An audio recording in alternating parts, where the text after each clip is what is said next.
அன்பான மக்களே, நம்மளோட நீ நான் காதலில் வந்துட்டு சுந்தரி இருக்காங்க இல்லையா, அவங்க வந்து கோவிலுக்கு போயிட்டு வந்தேன் அப்படின்னு சொல்லிட்டு அணுவுக்கும் நம்மளோட குட்டி பாஸுக்கும் வந்து விபூதி கொடுக்குறாங்க.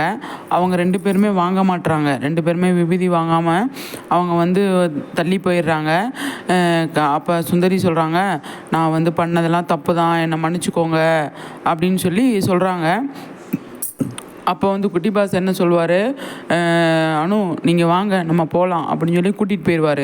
கூட்டிகிட்டு போனதுக்கப்புறமா சுந்தரி நினைப்பாங்க, போங்க போங்க, நான் வந்து என்ன பண்ணுறேன்னு பாருங்கள் அப்படின்னு சொல்லிட்டு அவங்க மனசில் நினச்சிட்டு இருப்பாங்க.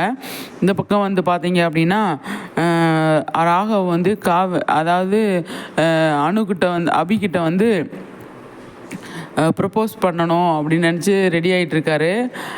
அதுக்கு வந்து அவர் ப்ரிப்பேர் பண்ணிகிட்ருக்காரு. வேலண்டைன் டேஸ்க்கு அன்னைக்கு நம்ம வந்து இம்ப்ரெஸ் பண்ணணும் அப்படின்னு நினச்சிட்ருக்காரு. ஐயா அது என்ன பண்ண போகிறாரோ தெரியல, பார்க்கலாம். செம்மையாக போயிட்டுருக்குங்க, காமெடியாக போயிட்டு.